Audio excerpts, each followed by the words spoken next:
너 하나 여기서 사라져도 사고사 처리하면 그만이야. 고모한테 울며불며 전화해봐야 소용없다. 컨테이너 안에서 쇠파이프를 휘두르던 707 특수부대 최고참 상사.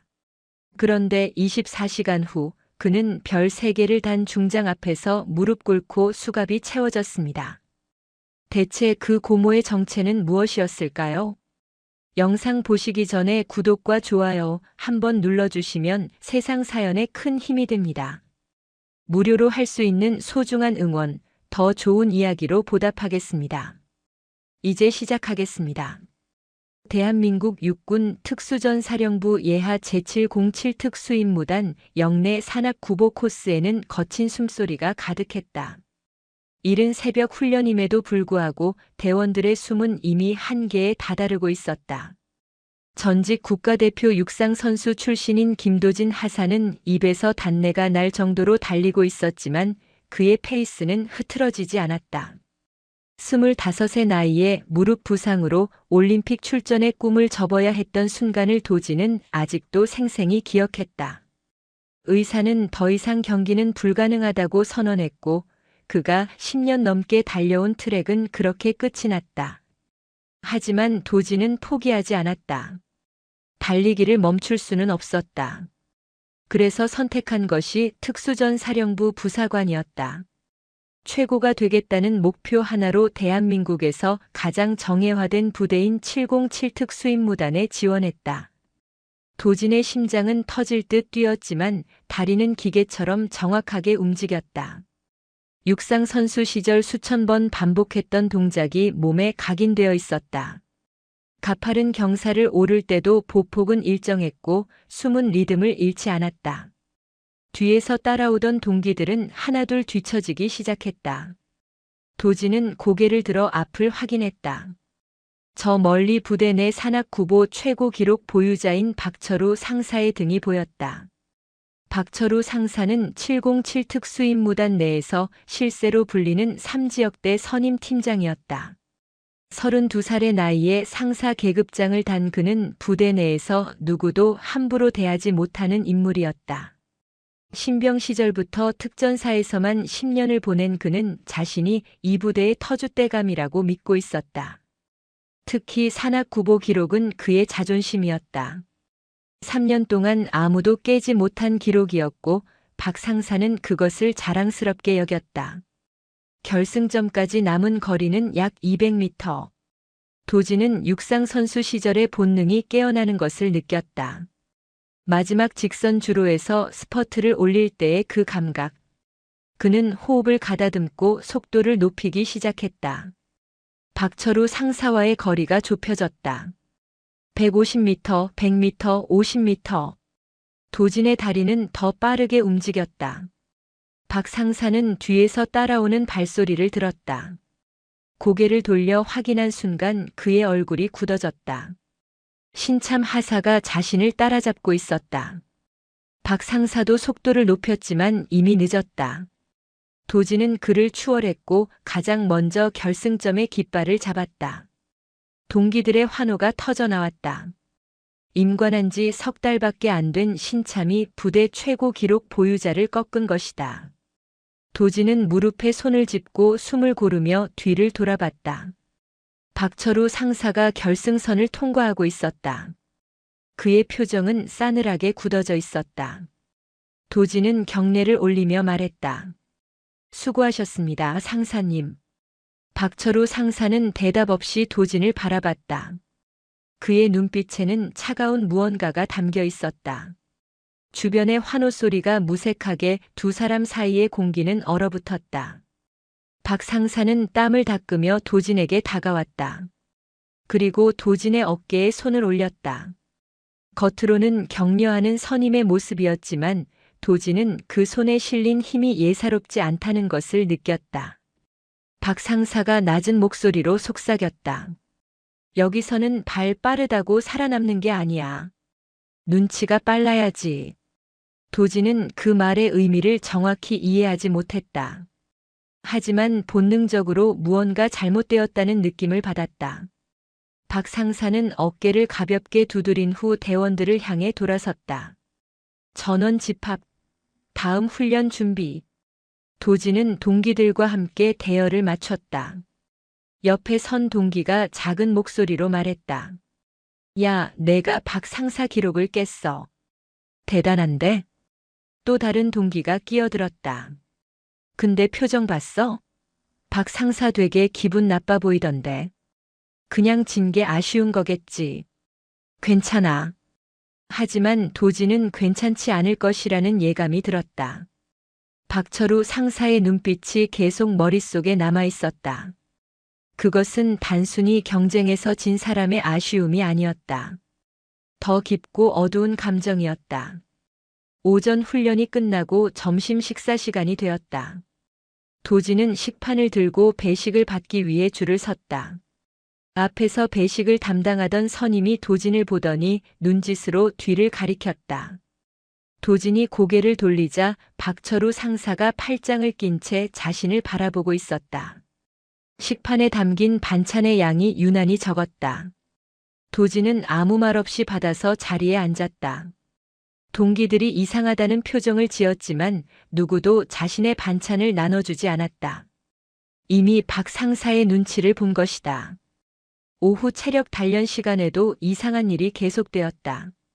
턱걸이를 할 때 도진의 차례만 되면 박 상사가 개수를 세는 속도를 빠르게 했다. 제대로 된 동작도 불인정했다. 도진은 입을 다물고 묵묵히 더 많은 횟수를 채웠다. 저녁 점호가 끝나자 박철우 상사가 도진을 불렀다. 김도진 하사 잠깐 나와. 도진은 영문을 모른 채 따라 나섰다. 박 상사는 생활관을 벗어나 샤워실 방향으로 걸어갔다. 그리고 샤워실 뒤편의 사람의 눈에 잘 띄지 않는 장소로 도진을 이끌었다. 그곳에는 이미 몇 명의 선임들이 기다리고 있었다. 모두 박철우 상사의 측근들이었다. 도진은 그제야 상황을 파악했다. 하지만 이미 늦었다. 뒤돌아 나가려는 순간 누군가 문을 막아섰다. 박철우 상사가 말했다. 오늘 아침에 기분 좋았지? 선임 기록 깨고 말이야. 상사님, 그건 훈련이었습니다. 훈련? 박 상사가 비웃었다. 넌 여기가 뭔 줄 아니? 육상 트랙인 줄 알아? 여기는 707이야. 대한민국 최정예 특수부대. 개인 플레이로 돋보이려는 놈들은 필요 없어. 그런 의도가 아니었습니다. 의도? 박 상사의 목소리가 낮아졌다. 의도가 중요한 게 아니라 결과가 중요한 거야. 넌 오늘 선임 체면을 구겼어. 그것도 신참 주제에. 옆에 있던 선임 중 하나가 끼어들었다. 군기 교육이 필요해 보이는데요, 상사님. 박철우 상사가 고개를 끄덕였다. 그래. 특전사 정신을 제대로 가르쳐줘야겠어.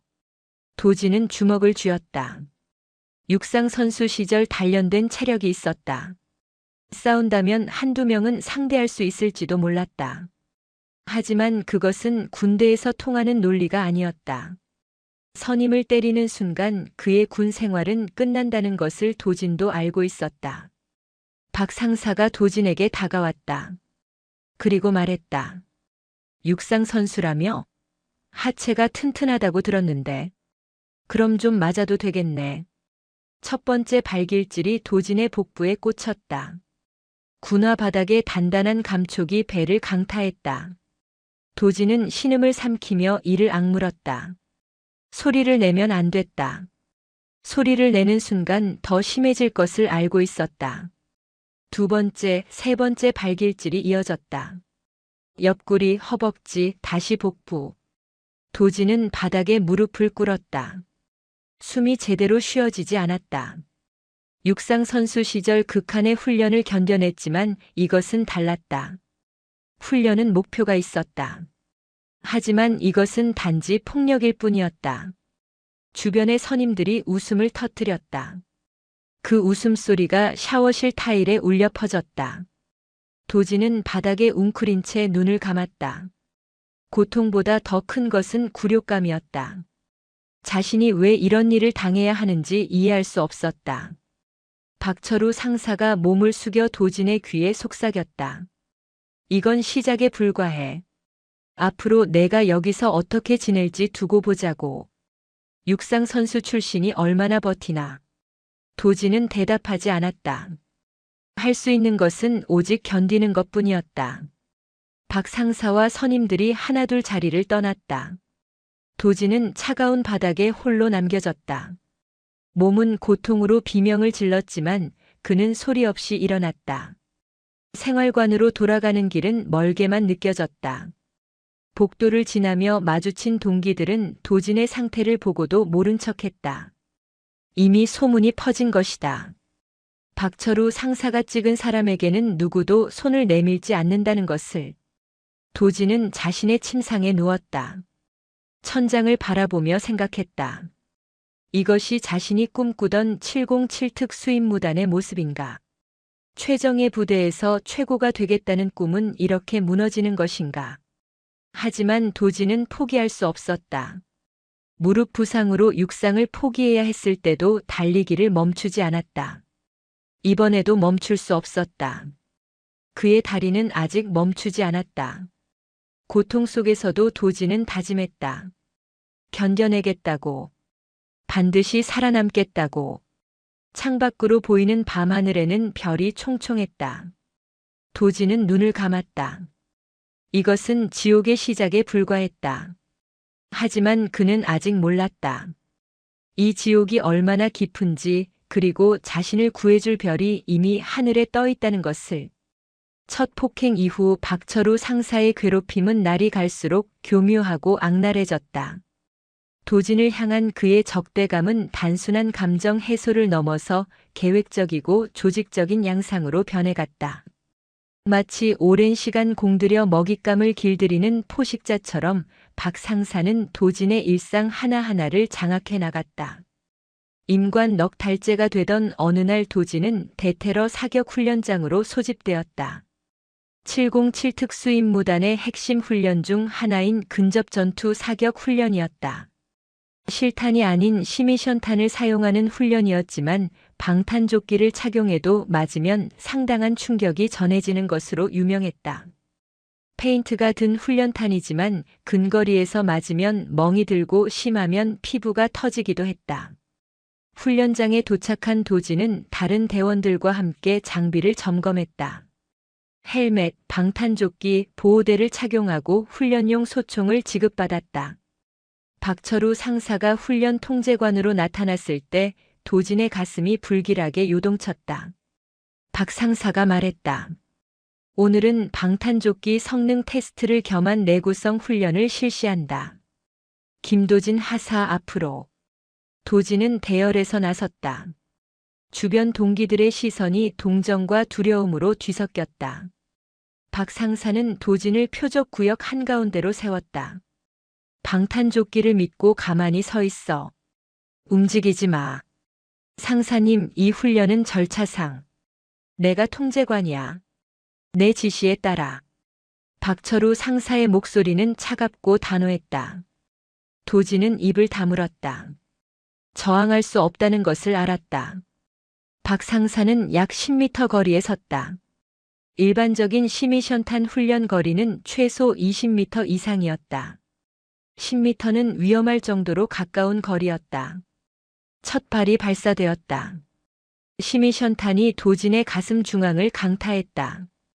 방탄조끼가 있어도 충격은 뼈까지 전해졌다. 도진은 비틀거렸지만 넘어지지 않으려 이를 악물었다. 움직이지 말라고 했지? 두 번째, 세 번째 탄이 연속으로 날아왔다. 복부, 어깨, 다시 가슴. 박 상사는 정확하게 방탄조끼로 보호되는 부위만 노렸다. 겉으로는 규정을 지키는 것처럼 보였지만 그 의도는 명백했다. 고통을 주되 명백한 증거를 남기지 않으려는 것이었다. 10발, 20발. 탄환이 쏟아질 때마다 도진의 몸이 충격으로 흔들렸다. 가슴과 복부는 불덩이처럼 달아올랐다. 호흡이 가빠지고 다리에 힘이 풀렸다. 하지만 도진은 넘어지지 않았다. 육상 선수 시절 극한까지 몰아붙였던 훈련이 그를 지탱해 주었다. 박철우 상사가 탄창을 교체하며 말했다. 실전에서는 이것보다 더 아파. 이 정도도 못 견디면 707에 있을 자격이 없어. 주변에서 지켜보던 선임들이 웃었다. 도지는 그 웃음소리를 들으며 눈을 감았다. 분노가 치밀어 올랐지만 참아야 했다. 여기서 반항하면 더 심한 보복이 기다리고 있을 것이었다.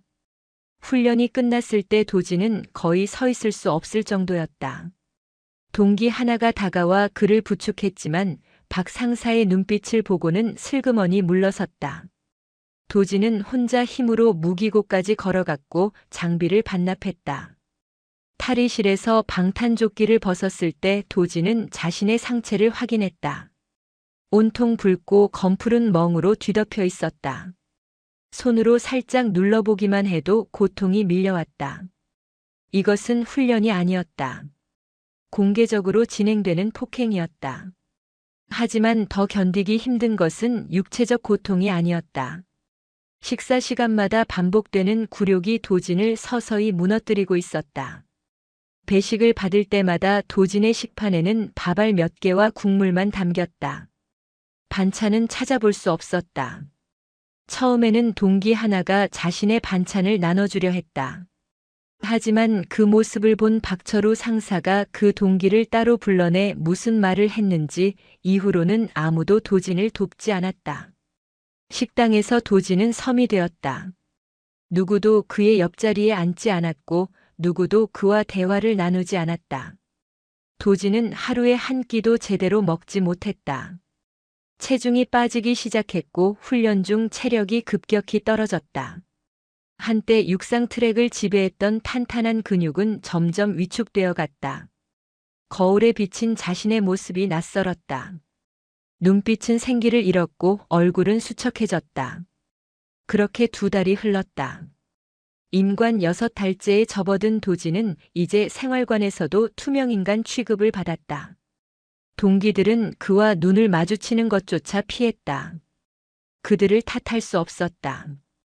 박철우 상사의 보복이 두려운 것이 당연했다. 도진도 그들의 입장이었다면 똑같이 행동했을 것이다. 하지만 한 사람만은 달랐다. 부대 의무실의 이지수 대위였다. 29살의 나이에 군의관으로 복무 중인 그녀는 육군 사관학교를 졸업하고 군의전문대학원을 거쳐 대위로 임관한 엘리트였다. 견장에 달린 무궁화 한 송이는 대위 계급장이었고 그녀의 의사 가운에는 군의관 명찰이 선명했다. 이지수 대위는 도진이 의무실을 찾을 때마다 늘어나는 상처들을 예리한 눈으로 관찰했다. 처음에는 가슴과 복부의 멍이었다. 그 다음에는 등과 옆구리의 타박상이었다. 최근에는 손목에 밧줄에 쓸린 듯한 상처까지 생겼다. 어떻게 다쳤어요? 이 대위가 물었다. 훈련 중에 넘어졌습니다. 도진은 준비된 대답을 했다. 훈련 중에 넘어지면 주로 무릎이나 손바닥에 상처가 나요. 당신은 복부와 옆구리에 멍이 들었어요. 게다가 이 멍들의 패턴을 보면 이 대위는 말을 멈췄다. 도진의 눈빛을 봤기 때문이다. 그의 눈에는 간절함과 두려움이 섞여 있었다. 말하고 싶지만 말할 수 없는 사람의 눈빛. 이 대위는 군의관으로 복무하며 여러 부대를 거쳤다. 그리고 알았다. 이것이 단순한 훈련 부상이 아니라는 것을. 알았어요. 일단 소독하고 약 발라드릴게요. 이지수 대위는 도진을 치료하면서 조심스럽게 상처 부위를 카메라로 촬영했다. 도진은 그녀가 무엇을 하는지 알았지만 막지 않았다. 오히려 감사했다. 누군가 하나라도 자신의 상황을 기록해주는 것이 언젠가 이 증거가 필요할지도 모른다는 희미한 희망이 남아있었다. 이 대위는 촬영한 사진들을 컴퓨터에 암호화된 폴더 깊숙한 곳에 저장했다. 날짜별로 정리하고 상처 부위와 정도를 상세히 메모했다. 이것이 군의관으로서 그녀가 할 수 있는 최선의 방어였다. 만약 언젠가 이 일이 수면 위로 드러난다면 이 증거들이 도진을 지켜줄 것이었다. 하사님. 이지수 대위가 조심스럽게 말을 꺼냈다. 힘들면 말해요. 제가 도울 수 있어요. 도진은 고개를 저었다. 괜찮습니다, 대위님. 제가 해결할 문제입니다. 하지만 정말 괜찮습니다. 도진은 더 이상 말하지 않았다. 보복이 두려웠다. 만약 자신이 고발했다가 증거 불충분으로 끝나면 박철우 상사의 보복은 상상할 수 없을 정도로 심해질 것이었다. 그리고 이지수 대위에게도 피해가 갈 수 있었다. 도진은 더 이상 누구도 자신 때문에 다치게 하고 싶지 않았다. 그날 밤 박철우 상사는 도진을 장비 보관소로 불렀다. 늦은 시간이었고 주변에는 아무도 없었다. 보관소 안은 어두웠고 각종 군장비들이 선반에 정리되어 있었다. 박 상사는 도진의 관물대로 걸어가 자물쇠를 열었다. 상사님, 제 개인 물품입니다. 개인 물품? 박 상사가 비웃었다. 여기 있는 건 다 군대 것이지. 내 것은 없어. 박철우 상사는 관물대를 뒤지기 시작했다. 옷가지를 바닥에 던지고 사물을 거칠게 꺼냈다. 그러다 작은 액자를 발견했다. 도진의 가족 사진이었다. 사진 속에는 젊은 부부와 어린아이가 함께 웃고 있었다. 도진의 부모와 어린 시절의 도진. 하지만 그 부모는 도진이 7살 때 교통사고로 세상을 떠났다. 도진은 고모 손에 자랐다. 이 사진은 부모의 유일한 흔적이었다. 박철우 상사는 액자를 들어 자세히 들여다봤다. 이게 내 가족이야? 부모님이라고 하기엔 젊네. 돌려주십시오. 왜? 이거 중요해. 박 상사의 입꼬리가 올라갔다. 도진의 주먹이 떨렸다. 육상 선수 시절 단련된 그의 주먹은 한 방에 사람을 쓰러뜨릴 수 있었다. 하지만 움직일 수 없었다. 군대에서 선임을 때리는 것은 곧 군 생활의 종말을 의미했다. 박철우 상사는 액자를 바닥에 내던졌다. 유리가 깨지는 소리가 보관소에 울려 퍼졌다. 사진 위로 유리 파편이 흩어졌다. 어머, 미끄러졌네. 미안. 박 상사는 전혀 미안해하지 않는 표정으로 웃었다. 그리고 군화로 액자를 밟았다. 유리가 더 잘게 부서졌고 사진이 구겨졌다. 부모 없이 자랐다며? 그래서 이렇게 가정 교육을 못 받았나 보네. 예의도 모르고 선임 체면도 모르고. 도진의 눈에서 처음으로 살기가 번뜩였다. 손톱이 살을 파고들 정도로 주먹을 세게 쥐었다. 온몸이 떨렸다. 하지만 움직이지 않았다. 움직이는 순간 모든 것이 끝난다는 것을 알았다. 박철우 상사는 도진의 얼굴을 찬찬히 살폈다. 그리고 만족스러운 듯 고개를 끄덕였다. 화났어? 그래, 그 표정 좋아. 근데 뭐 어쩔 건데? 때릴 거야? 때려봐. 그럼 내군 생활 여기서 끝이야. 도진은 대답하지 않았다. 박 상사는 도진의 어깨를 툭 치고 보관소를 나갔다. 혼자 남은 도진은 무릎을 꿇고 바닥에 떨어진 사진을 주웠다. 유리 파편에 손이 베었지만 느껴지지 않았다. 구겨진 사진을 펴며 도진은 눈물을 삼켰다. 부모님의 얼굴이 흐릿하게 보였다. 그들이 살아계셨다면 이 상황을 어떻게 받아들였을까? 자랑스러운 아들이 특수부대에 들어갔다고 기뻐했을까? 아니면 이렇게 무너져가는 아들을 보며 가슴 아파했을까? 도진은 사진을 가슴에 품었다. 아직 포기할 수 없었다. 무릎 부상으로 육상을 포기해야 했을 때도 버텼다. 이번에도 버텨야 했다. 그의 다리는 아직 멈추지 않았다. 하지만 도진은 몰랐다. 이것은 아직 시작에 불과하다는 것을, 더 깊은 어둠이 그를 기다리고 있다는 것을, 그리고 그 어둠 속에서 그를 구해줄 빛이 이미 준비되고 있다는 것을. 임관 7달째 되던 늦가을 밤이었다. 하늘에서는 폭우가 쏟아지고 있었다. 707 특수임무단 영내 상공을 선회하는 헬기의 엔진음이 빗소리를 뚫고 울려 퍼졌다. 야간 헬기 강화 훈련이 예정된 날이었다. 일반적으로 이런 악천 후에는 훈련이 취소되지만 특수전 부대에서 날씨는 핑계가 될 수 없었다. 오히려 실전과 가장 유사한 조건이라며 훈련은 강행되었다. 도지는 다른 대원들과 함께 헬기 내부에 탑승해 있었다. 완전 무장 상태로 로프 강화 준비를 마친 상태였다. 헬멧에 빗물이 부딪히는 소리가 요란했고 옷은 이미 흠뻑 젖어 있었다. 시야는 최악이었다. 어둠 속에 빗줄기가 쏟아져 지상이 제대로 보이지 않았다. 헬기 도어가 열렸다. 찬바람과 빗물이 거침없이 내부로 밀려들어왔다. 강화 통제관이 손신호를 보냈다. 첫 번째 조가 로프를 타고 내려가기 시작했다. 도지는 두 번째 조에 배정되어 있었다. 그의 바로 앞에는 동기인 이민호 하사가 있었고 뒤에는 박철우 상사가 있었다. 박 상사의 존재가 도진을 긴장시켰다. 지난 몇 달간 그에게 당한 일들이 머릿속을 스쳐갔다. 하지만 지금은 그런 생각을 할 때가 아니었다. 야간 강화는 707특임대 훈련 중에서도 위험도가 높은 훈련이었다. 한순간의 실수가 생명을 위협할 수 있었다. 첫 번째 조가 무사히 착지했다는 신호가 왔다. 이제 두 번째 조의 차례였다. 이민호가 로프를 잡고 헬기 밖으로 몸을 내밀었다.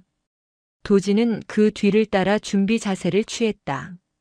박철우 상사도 로프를 잡았다. 이민호가 강화를 시작했다. 도진도 로프에 몸을 맡기고 하강을 시작하려는 순간 위에서 이상한 소리가 들렸다. 박철우 상사가 로프를 잡는 과정에서 뭔가 잘못된 것이었다. 로프가 이상하게 꼬이며 장력이 불균형하게 분산되었다. 상사님, 로프가. 도진이 경고하려는 순간 이미 박 상사는 강화를 시작했다. 그의 체중이 실리면서 꼬인 로프가 급격하게 풀리며 장력이 한쪽으로 쏠렸다. 그 충격이 아래쪽으로 전달되었고 이민호의 하강 장비에 이상이 생겼다. 위험해. 누군가 소리쳤다. 이민호의 몸이 갑자기 기울었다. 하강 속도가 제어되지 않았다. 그는 지상까지 아직 15m 정도 남은 높이에 있었다. 이 높이에서 추락하면 중상을 입거나 최악의 경우 사망할 수도 있었다. 도진의 육상 선수 시절 반사신경이 발동했다. 생각할 시간이 없었다. 몸이 먼저 움직였다. 도진은 자신의 하강 속도를 급격히 높이며 이민호에게 접근했다.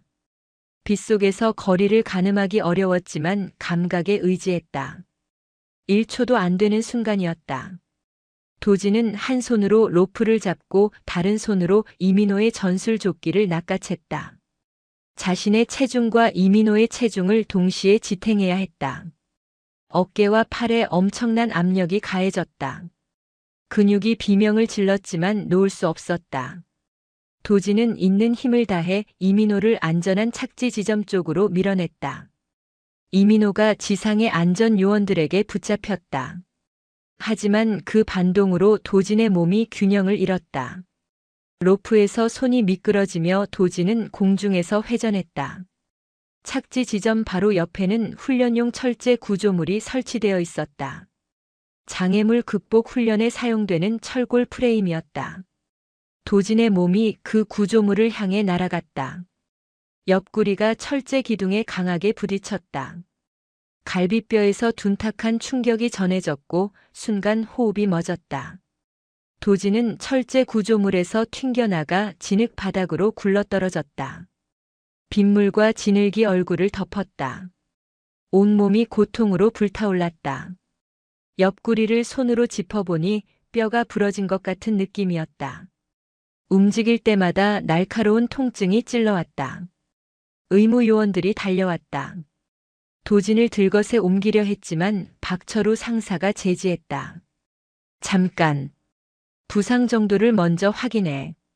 박 상사는 도진에게 다가와 몸을 일으켜 세웠다. 도진은 신음을 삼키며 일어섰다. 박 상사가 물었다. 걸을 수 있어? 예, 상사님. 팔다리 움직여봐. 도진은 고통을 참으며 팔다리를 움직여 보였다. 박 상사는 고개를 끄덕이며 의무 요원들에게 말했다. 별일 아니야. 가벼운 타박상이야. 계속 훈련 진행한다. 의무 요원 중 하나가 조심스럽게 말했다. 하지만 상사님, 갈비뼈 골절 가능성이. 내가 판단했어. 특전사가 이 정도로 훈련을 중단할 수는 없지. 박철우 상사의 어조는 단호했다. 의무 요원들은 더 이상 말하지 못하고 물러섰다. 도지는 이민호를 구한 것이 오히려 화가 될 줄은 몰랐다. 박 상사의 눈빛에는 분노가 담겨 있었다. 훈련이 끝난 후 복귀 차량에 탑승했을 때 박 상사가 도진의 옆에 앉았다. 그는 다른 대원들이 듣지 못하게 낮은 목소리로 속삭였다. 너 때문에 훈련이 엉망이 됐어. 영웅 놀이하느라 동기를 구한 것입니다. 구한 게 아니라 대열을 무너뜨린 거야. 개인 플레이로 전체 작전을 위험하게 만들었어. 도지는 반박하려 했지만 입을 다물었다. 로프가 꼬인 것은 박 상사의 실수였다. 하지만 그것을 지적하는 순간 상황은 더 악화될 것이었다. 박 상사는 자신의 실수를 인정하지 않을 것이고 오히려 도진에게 모든 책임을 뒤집어 씌울 것이었다. 부대에 도착했을 때는 이미 자정이 넘은 시각이었다. 대원들은 젖은 옷을 갈아입고 휴식을 취하라는 지시를 받았다. 하지만 도진은 그럴 수 없었다. 박철우 상사가 그를 따로 불렀기 때문이다. 김도진 하사, 나 따라와. 도진은 옆구리의 통증을 참으며 박 상사를 따라갔다. 그들이 향한 곳은 부대 후방에 폐쇄된 컨테이너였다. 사용하지 않는 군장비를 보관하는 곳으로 평소에는 아무도 찾지 않는 장소였다. 빗소리만이 컨테이너 지붕을 두드리고 있었다. 박 상사가 컨테이너 문을 열었다. 안은 어두웠고 냄새가 났다.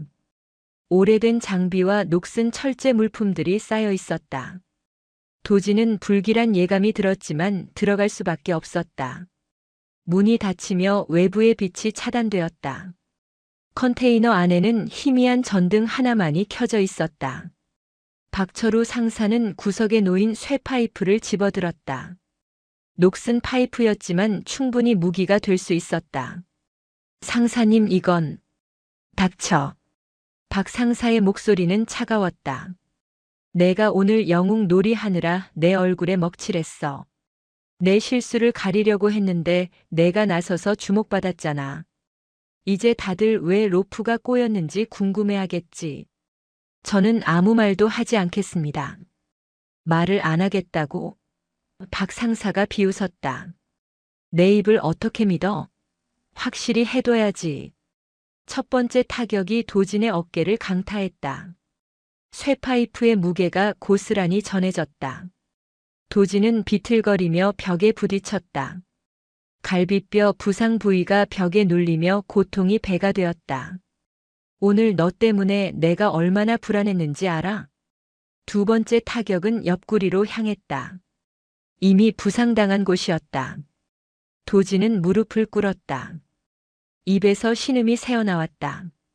참으려 했지만 고통이 너무 컸다. 박철우 상사는 멈추지 않았다. 세 번째, 네 번째 타격이 이어졌다. 등, 허벅지, 다시 어깨. 정확하게 급소를 피해서 때렸다. 죽이지 않을 정도로 하지만 최대한 고통을 주는 방식으로. 도진의 갈비뼈가 비명을 질렀다. 이미 금이 갔던 뼈가 완전히 부러진 것 같았다. 호흡할 때마다 뼈가 찌르는 느낌이었다. 입안이 터져 피맛이 났다. 바닥에 피가 떨어졌다. 이게 다 내 잘못이야. 내가 나서지만 않았어도 이럴 필요 없었어. 박 상사의 논리는 왜곡되어 있었다. 자신의 실수로 시작된 일인데 도진에게 모든 책임을 전가하고 있었다. 하지만 도진은 반박할 힘도 없었다. 바닥에 쓰러진 채 몸을 웅크릴 수밖에 없었다. 파이프가 바닥에 던져졌다. 금속이 콘크리트에 부딪히는 소리가 울렸다. 박철우 상사는 도진을 내려다보며 침을 뱉었다. 너 하나 여기서 죽어도 사고사로 처리하면 그만이야. 707에서 훈련 중 사고는 흔하니까. 야간 강화 훈련에서 부상당했다가 뒤늦게 악화돼서 사망했다고 하면 돼. 도지는 그 말이 협박이 아니라 진담이라는 것을 알았다. 박 상사는 정말로 자신을 죽일 수도 있었다. 그리고 그것을 사고로 꾸밀 수 있었다. 실제로 특수부대에서는 훈련 중 사망사고가 종종 발생했다. 하나 더 늘어난다고 해서 이상할 것도 없었다. 내일 아침까지 여기서 생각해봐. 내가 앞으로 어떻게 처신해야 할지. 박철우 상사는 컨테이너 문을 열고 나갔다. 그리고 밖에서 문을 잠갔다. 자물쇠가 채워지는 소리가 들렸다. 도지는 완전히 갇혔다. 컨테이너 안은 어둠과 침묵으로 가득했다. 희미한 전등도 꺼졌다. 밖에서는 빗소리만이 지붕을 두드렸다. 차가운 빗소리가 도진의 의식을 붙잡는 유일한 연결고리였다. 도진은 바닥에 누운 채 천장을 바라봤다. 아무것도 보이지 않았다. 어둠뿐이었다. 옆구리의 고통이 파도처럼 밀려왔다 물러갔다. 호흡할 때마다 부러진 갈비뼈가 움직이는 느낌이었다. 이대로 죽을 수도 있다는 생각이 들었다. 갈비뼈 골절로 내부 출혈이 생길 수도 있었다. 아무도 모르는 곳에 갇혀서 서서히 죽어가는 것. 그것이 도진의 마지막이 될 수도 있었다. 하지만 도진의 다리는 아직 멈추지 않았다. 트랙 위를 달리던 그 다리. 무릎이 부서져도 달리기를 포기하지 않았던 그 다리. 707 특임대에 들어와서도 달렸던 그 다리. 지금은 움직일 수 없었지만 멈춘 것은 아니었다. 도진은 떨리는 손으로 주머니를 더듬었다. 그곳에는 공기계 휴대폰이 숨겨져 있었다. 보안 규정상 부대 내 반입이 금지된 물건이었다. 하지만 도진은 만약의 경우를 대비해 몰래 가지고 있었다. 지금이 바로 그 만약의 경우였다. 손가락에 힘을 주어 휴대폰을 꺼냈다. 화면이 희미하게 빛났다. 배터리는 거의 바닥이었다. 통화할 시간이 많지 않았다. 도진은 단축번호 1번을 눌렀다. 신호음이 울렸다. 1번, 2번, 3번. 그리고 연결되었다. 도진이니? 이 시간에 무슨 일이니? 익숙하고 차분한 목소리가 들렸다. 고모의 목소리. 하지만 도진은 그 두 글자를 부르기도 전에 목이 메었다. 말이 나오지 않았다. 입을 열었지만 신음만 새어나왔다. 도진아? 무슨 일이야? 대답해. 고모의 목소리에 긴장감이 실렸다. 도진은 온 힘을 다해 말을 쥐어짰다. 고모. 살려주세요. 그 한마디가 전부였다. 더 이상 말할 수 없었다. 수화기 너머로 고모의 숨소리가 들렸다. 그리고 침묵이 흘렀다. 무겁고 긴 침묵. 바로 그때 컨테이너 문이 거칠게 열렸다. 박철우 상사였다. 순찰을 돌다가 컨테이너에서 새어나오는 희미한 불빛을 본 것이었다. 뭐 하는 거야? 박 상사는 도진에게 달려들어 휴대폰을 낚아챘다. 그리고 바닥에 내동댕이 쳤다. 군화로 밟았다. 1번, 2번, 3번. 화면이 산산조각 났다. 통화는 끊겼다. 감히 외부로 전화를 해? 너 오늘 진짜 죽고 싶구나. 박철우 상사의 눈에는 광기가 서려 있었다. 그는 다시 쇠파이프를 집어들었다. 도진은 눈을 감았다. 이제 정말 끝이라는 생각이 들었다. 하지만 그들은 몰랐다. 그 전화가 연결된 곳이 단순한 친척 집이 아니라는 것을. 서울 용산구 국방부 청사 인근 국군방첩사령부 관사에서는 한 여성이 잠에서 깨어났다. 그녀는 서늘한 눈빛으로 전속 부관을 호출했다. 별이 움직이기 시작했다. 도진은 몰랐지만 구원은 이미 길을 나섰다. 컨테이너 안의 시간은 느리게 흘렀다. 도진은 차가운 바닥에 누운 채 의식과 무의식 사이를 오갔다. 옆구리의 통증이 파도처럼 밀려왔다가 물러갔다. 갈비뼈가 부러진 부위에서 날카로운 고통이 끊임없이 찔러왔다. 호흡할 때마다 뼈가 움직이며 살을 찢는 느낌이었다. 빗소리는 계속되었다. 컨테이너 지붕을 두드리는 소리가 도진의 의식을 붙잡는 유일한 연결고리였다. 그 소리가 멈추면 자신도 멈출 것 같았다. 영원히 깨어나지 못할 것 같았다. 도진은 눈을 감았다 떴다를 반복했다. 어둠 속에서 환영이 보이기 시작했다. 육상 트랙이 보였다. 젊은 시절 자신이 달리고 있었다. 관중석에서 환호하는 소리가 들렸다. 결승선 테이프를 끊는 순간의 쾌감. 하지만 그것은 오래가지 않았다. 무릎에서 무언가 부서지는 소리가 났고 트랙이 사라졌다. 다시 눈을 떴을 때 도진은 컨테이너 안에 있었다. 현실이었다. 꿈이 아니었다. 이것이 바로 지금 자신이 처한 상황이었다. 25살의 전직 국가대표 육상 선수가 특수부대 컨테이너 안에서 죽어가고 있었다. 체온이 떨어지는 것을 느꼈다. 젖은 옷이 열을 빼앗아갔다. 손발의 감각이 둔해졌다. 이것은 위험한 신호였다. 저체온증이 시작되고 있었다. 부상의 저체온증까지 겹치면 생명이 위험했다. 도진은 움직이려 했다. 몸을 일으켜야 했다. 가만히 누워있으면 정말로 죽을 수도 있었다. 하지만 몸이 말을 듣지 않았다. 팔다리에 힘이 들어가지 않았다. 옆구리의 고통이 모든 것을 압도했다. 시간이 얼마나 흘렀는지 알 수 없었다. 시계도 보이지 않았고 밖의 소리도 들리지 않았다. 빗소리만이 계속되었다. 도진은 다시 의식을 잃었다. 꿈속에서 부모님을 만났다. 어린 시절의 기억이었다. 아버지가 자신을 안아 올리고 어머니가 웃고 있었다. 따뜻했다. 행복했다. 돌아가고 싶었다. 그 시절로 모든 것이 괜찮았던 그때로. 도진아, 포기하지 마. 어머니의 목소리가 들렸다. 아니, 그것은 고모의 목소리였다. 부모님이 돌아가신 후 도진을 키워준 고모. 육상을 시작할 때도 올림픽 꿈을 접을 때도 특전사에 지원할 때도 늘 곁에 있어 주었던 고모. 도진은 눈을 떴다. 의식이 조금 또렷해졌다. 시계를 확인할 수는 없었지만 밖이 조금 밝아진 것 같았다. 새벽이 온 것 같았다. 밤을 견뎌낸 것이다. 하지만 아침이 온다고 해서 상황이 나아지는 것은 아니었다. 박철우 상사는 분명히 도진을 아침까지 여기 가둬둘 생각이었다. 그리고 나서 적당한 이유를 대며 풀어줄 것이다. 도진이 입을 다물고 있는 한. 만약 도진이 이 일을 신고한다면 어떻게 될까? 증거가 있을까? 컨테이너에 갇힌 것을 누가 증명할 수 있을까? 박 상사는 훈련 중 부상당한 도진이 스스로 쉬려고 들어갔다고 말할 것이다. 다른 선임들도 그의 편을 들 것이다. 도진의 말은 신참 하사의 거짓말로 취급될 것이다.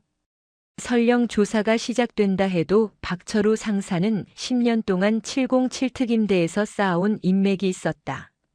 그는 교묘하게 빠져나갈 것이다. 그리고 도진에게 돌아올 것은 더 심한 보복이었다. 이번에는 정말로 죽을 수도 있었다. 도진은 절망했다.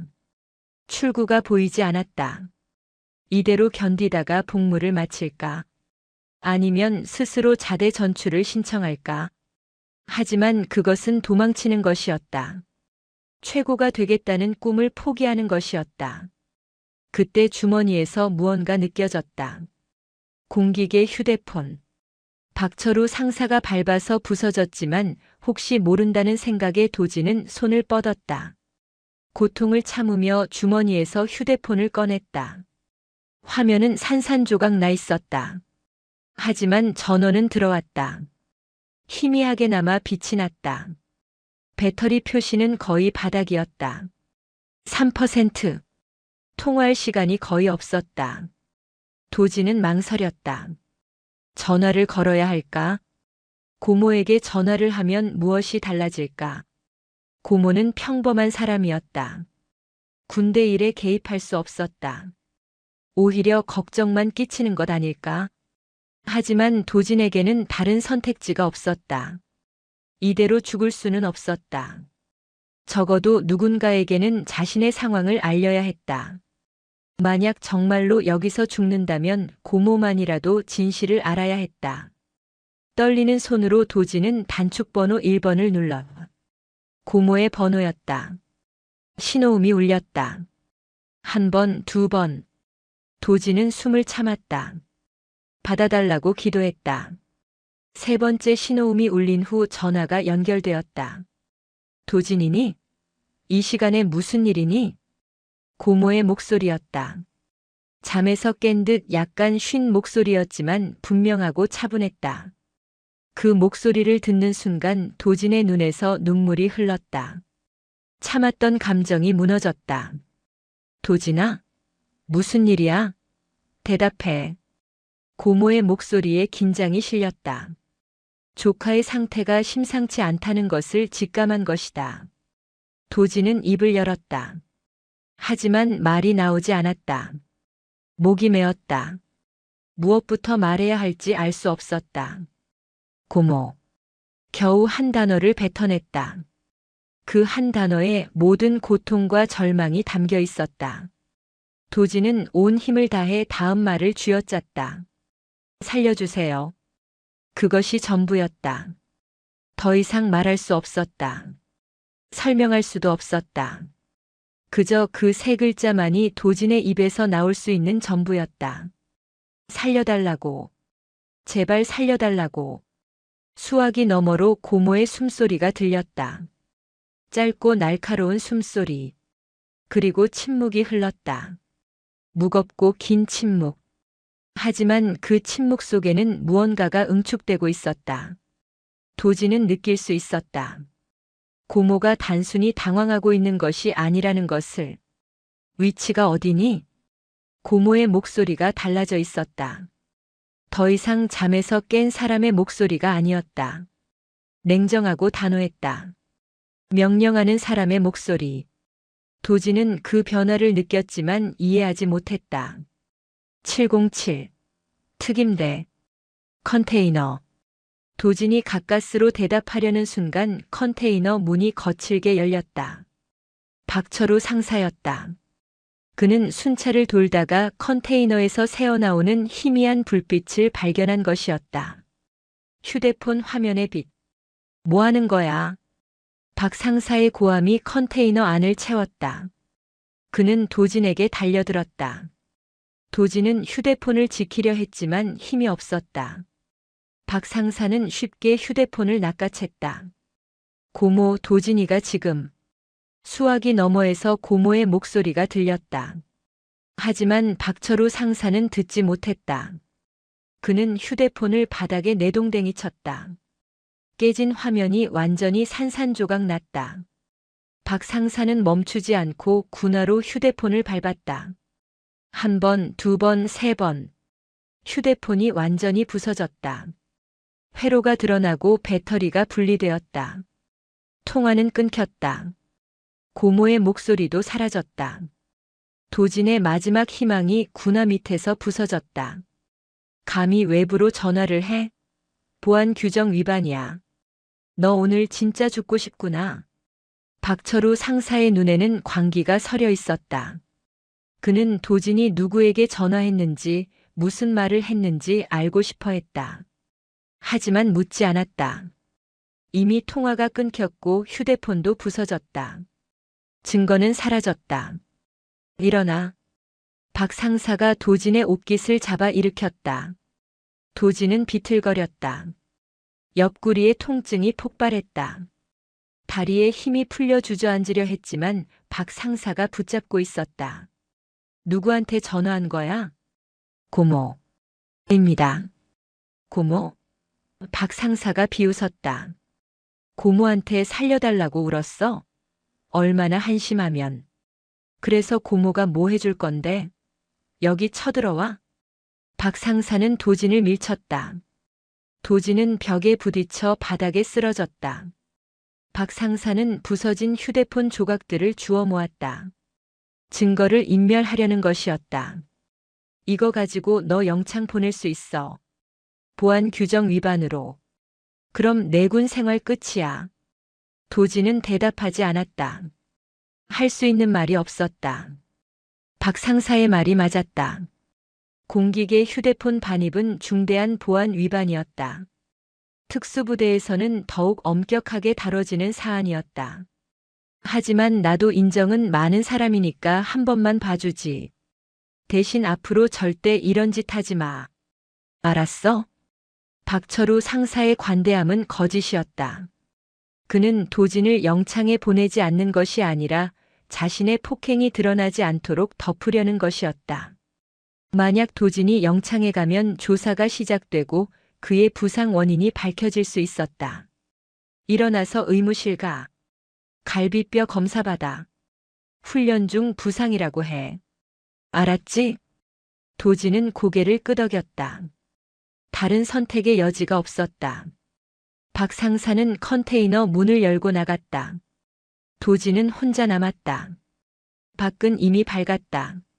새벽이 지나 아침이 되고 있었다. 빗소리는 멎었다. 도진은 천천히 몸을 일으켰다.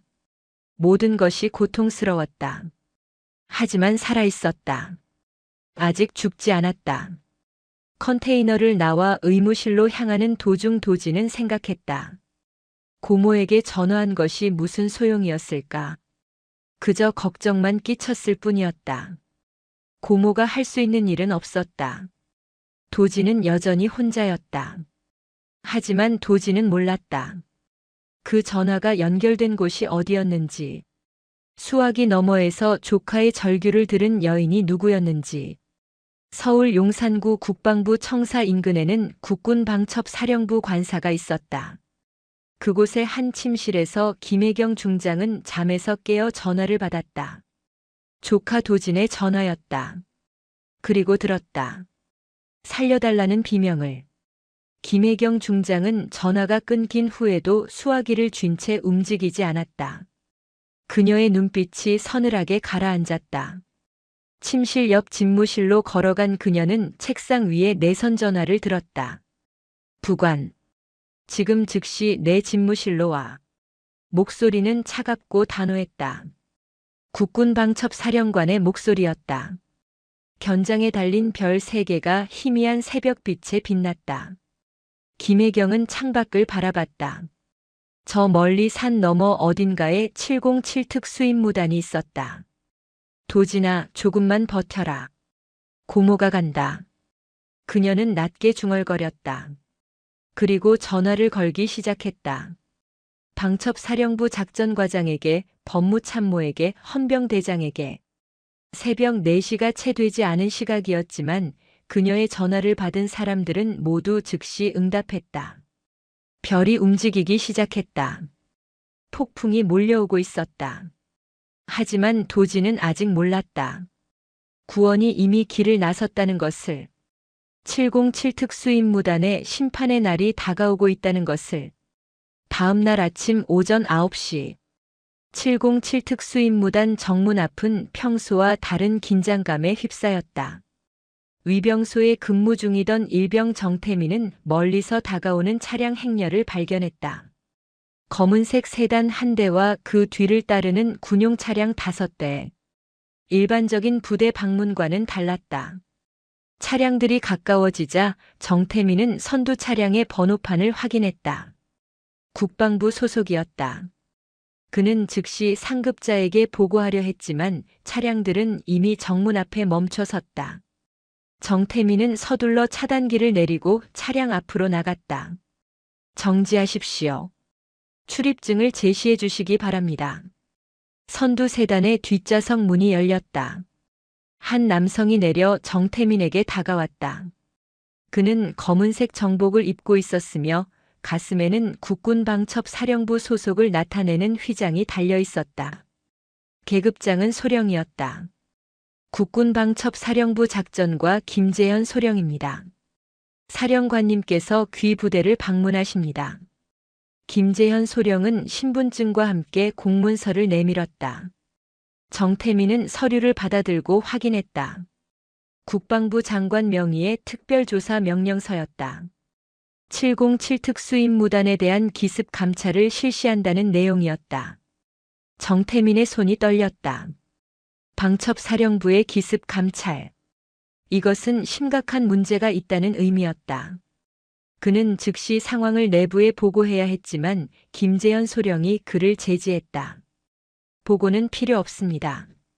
지금부터 외부 연락을 차단하십시오. 이것은 명령입니다. 정태민은 삼켰다. 일개일병이 소령의 명령을 거부할 수는 없었다. 그는 차단기를 올렸다. 차량 행렬이 부대 안으로 들어왔다. 선두 세단에서 한 여성이 내렸다. 정태민은 그 순간 자신의 눈을 의심했다. 여성의 견장에는 별이 3개 달려 있었다. 중장. 대한민국 육군에서 중장은 손에 꼽을 정도로 적었다. 그중 한 명이 지금 707 특수임무단에 나타난 것이었다. 김혜경 중장은 40대 중반의 나이였지만 그 위압감은 나이를 초월했다. 그녀는 특전사 출신으로 20대의 707 특임대에서 복무했던 전설적인 여군이었다. 최연소 소령 진급, 최연소 대령 진급, 그리고 최연소 중장 진급. 육군 역사에서 가장 빠르게 별을 단 여성이었다. 현재 그녀는 국군 방첩 사령관으로서 군 내 모든 정보와 기밀을 다루는 조직의 수장이었다. 방첩사령부는 군 내부의 부정부패, 기강회의, 범죄 행위를 조사하고 처벌하는 권한을 가지고 있었다. 그리고 김혜경 중장은 그 정점에 있었다. 그녀는 붉은색 명찰이 박힌 특전 전투복을 입고 있었다. 707 특임대 출신임을 드러내는 복장이었다. 김혜경 중장은 정문을 지나 부대 안으로 걸어 들어갔다. 그녀의 뒤로 방첩사 요원들이 따랐다. 모두 무장하고 있었다.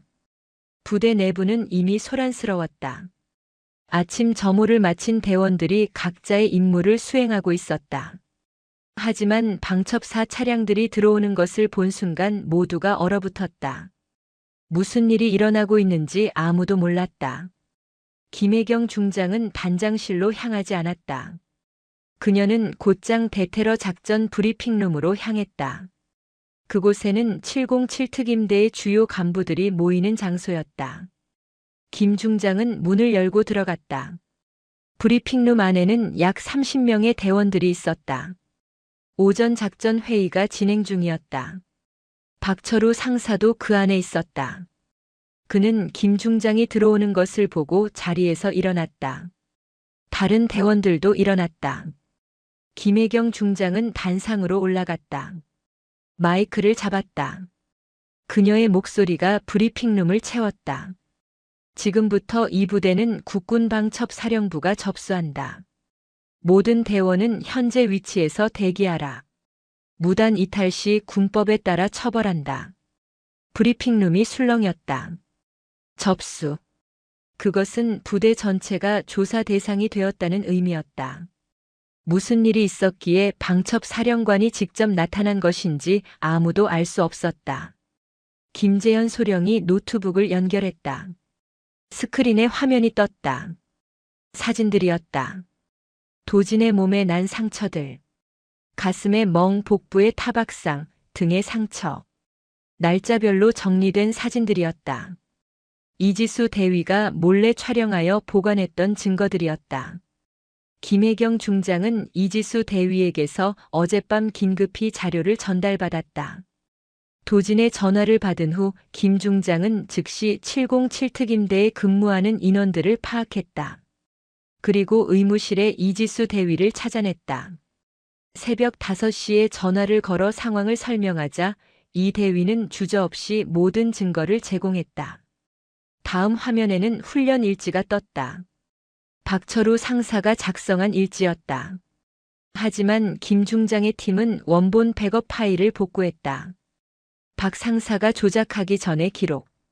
훈련 중 사고가 있었던 날짜와 도진의 부상 날짜가 일치하지 않았다. 조작의 증거였다. 마지막 화면에는 어젯밤 컨테이너 주변의 CCTV 영상이 재생되었다. 박철우 상사가 도진을 컨테이너로 끌고 가는 장면, 문을 잠그는 장면, 그리고 새벽에 다시 나타나 컨테이너에 들어가는 장면. 모든 것이 기록되어 있었다. 브리핑룸이 정적에 휩싸였다. 박철우 상사의 얼굴이 사색이 되었다. 그는 뒷문으로 빠져나가려 했다. 하지만 이미 방첩사 요원들이 그를 포위하고 있었다. 도망칠 곳은 없었다. 김혜경 중장은 단상에서 내려와 박철우 상사에게 걸어갔다. 그녀는 박 상사보다 한 뼘 정도 키가 작았다. 하지만 그 존재감은 압도적이었다. 박 상사는 뒤로 물러섰다. 벽에 등이 닿았다. 김 중장은 박 상사의 가슴에 달린 명찰을 바라봤다. 707 특수임무단. 대한민국 최정예 부대의 이름. 그 이름 아래에서 자행된 범죄들. 김 중장의 손이 명찰로 향했다. 그리고 단번에 뜯어냈다. 내 조카라서가 아니라 너는 군인의 명예를 더럽혔기에 내가 직접 심판한다. 조카. 그 단어가 브리핑룸을 다시 한번 술렁이게 했다. 김도진 하사가 김혜경 중장의 조카였다는 것. 하지만 김 중장은 그것을 문제 삼지 않았다. 친족이라서가 아니라 군인으로서 정의를 집행한다고 선언했다. 707이라는 이름이 너희 때문에 썩어가고 있었다. 오늘 그것을 끝낸다. 김재현 소령이 체포영장을 낭독했다. 박철우 상사는 상해죄, 직권남용죄, 강요죄, 보안 위반 은폐 교사죄로 긴급 체포되었다. 방첩사 요원들이 수갑을 채웠다. 박 상사는 저항하지 못했다. 중장 앞에서 상사가 할 수 있는 일은 없었다. 브리핑룸 안에 다른 선임들도 체포되기 시작했다. 박철우 상사의 측근들, 폭행에 가담했거나 방조했던 자들. 김 중장의 팀은 이미 모든 것을 파악하고 있었다. 증거도 확보했다. 도망칠 방법은 없었다. 박철우 상사와 5명의 가담자들이 끌려나갔다. 브리핑룸에 남은 대원들은 충격에 휩싸였다. 불과 10분 전까지만 해도 부대의 실세였던 박 상사가 수갑을 찬 채 끌려가는 모습을 목격한 것이다. 김혜경 중장은 마이크를 다시 잡았다. 이 부대는 대한민국을 지키는 최정예 특수부대다. 하지만 내부가 썩으면 외부의 적보다 더 위험하다. 오늘부터 707 특수임무단은 새롭게 시작한다. 부정과 비리를 용납하지 않는다. 약자를 괴롭히는 자는 이 부대에 있을 자격이 없다. 대원들은 숨죽이며 들었다. 김 중장의 목소리에는 단호함과 함께 슬픔도 섞여 있었다. 그녀 역시 이 부대 출신이었다. 자신이 사랑했던 부대가 이렇게 변질된 것에 대한 안타까움. 이제 김도진 하사를 데려와라. 명령이 떨어졌다. 요원 2명이 의무실로 향했다. 도진은 의무실 침대에 누워 있었다. 이지수 대위가 갈비뼈를 고정하고 진통제를 투여한 상태였다. 도진은 무슨 일이 벌어지고 있는지 알지 못했다. 김도진 하사님, 일어나실 수 있습니까? 요원의 목소리는 공손했다. 도진은 고개를 끄덕였다. 이 대위가 도와 도진을 일으켰다. 도진은 천천히 걸었다. 옆구리가 아팠지만 참을 수 있었다. 브리핑룸에 도착했을 때 도진은 장면을 이해할 수 없었다. 대원들이 모두 서 있었고 단상에는 낯선 여성이 있었다. 아니, 낯선 것은 아니었다. 견장의 별 3개. 그리고 그 얼굴. 고모. 도진의 입에서 작은 소리가 새어나왔다. 김혜경 중장은 단상에서 내려와 도진에게 걸어갔다. 그녀는 조카의 상태를 확인했다. 붕대로 감싼 상체, 멍든 얼굴, 수척해진 몸. 도진이 몸을 일으켜 경례를 하려 했다. 김 중장은 조용히 그의 어깨를 눌러 세웠다. 경례는 나중에 해도 돼. 김혜경 중장의 목소리는 더 이상 사령관의 목소리가 아니었다. 고모의 목소리였다. 차갑고 단호했던 표정이 부드러워졌다. 그녀는 도진의 어깨에 손을 올렸다. 이제 괜찮다, 도진아. 내가 이겼어. 도진의 눈에서 눈물이 흘렀다. 참았던 모든 것이 무너졌다. 지난 몇 달간의 고통, 굴욕, 절망. 그 모든 것이 눈물로 쏟아졌다. 김 중장은 조카를 안아주지 않았다. 여기는 부대였고 그녀는 사령관이었다. 하지만 그녀의 손은 도진의 어깨에 머물렀다. 잘 견뎌줬어. 내가 포기하지 않은 덕분에 이 부대를 구할 수 있었어. 도진은 고개를 끄덕였다. 말할 수 없었다. 울음이 터져 나올 것 같았다. 하지만 참았다. 여기는 브리핑룸이었고 동료들이 지켜보고 있었다. 김혜경 중장은 다시 단상으로 올라갔다. 그녀는 마지막으로 대원들을 바라봤다. 김도진 하사는 이 부대의 영웅이다. 그는 부당함에 굴하지 않았고 끝까지 버텼다. 여러분 모두 그를 본받기 바란다. 이것으로 오늘 감찰을 종료한다. 김 중장은 브리핑룸을 나갔다. 방첩사 요원들이 뒤를 따랐다. 도진은 그 자리에 서 있었다. 주변의 동기들이 조심스럽게 다가왔다. 이민호가 도진의 손을 잡았다. 미안해. 우리가 너를 도와주지 못해서. 괜찮아. 도진은 짧게 대답했다. 이민호를 비롯한 동기들을 원망하지 않았다. 그들도 두려웠을 것이었다. 도진은 그것을 이해했다. 밖으로 나가자 햇살이 눈부셨다. 가을 햇살이 707 특수임무단 연병장을 밝게 비추고 있었다. 도진은 깊은 숨을 들이마셨다. 고통이 있었지만 살아있었다. 그의 다리는 아직 멈추지 않았다. 저 멀리 방첩사 차량들이 부대를 떠나고 있었다. 김혜경 중장의 세단도 정문을 빠져나갔다. 도진은 그 차를 바라봤다. 고모는 떠났지만 그녀가 남긴 것은 컸다. 정의, 그리고 희망.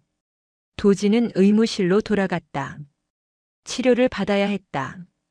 갈비뼈가 나으려면 시간이 필요했다. 하지만 도진은 알았다. 자신은 다시 달릴 수 있을 것이라는 것을.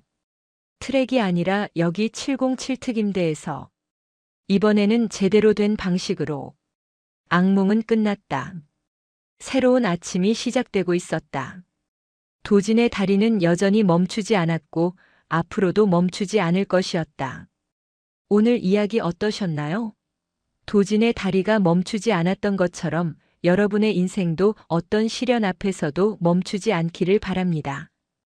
부당함 앞에서 침묵하지 말고 도움이 필요할 때는 용기 내어 손을 내미세요. 정의는 늦을 수 있지만 반드시 찾아옵니다. 오늘 이야기가 힘이 되셨다면 좋아요와 구독 부탁드립니다. 다음 이야기로 또 찾아뵙겠습니다. 감사합니다. 영상이 재미있으셨다면 구독과 좋아요, 댓글까지 부탁드리고 오늘도 건강하고 행복한 하루 되시길 바랍니다.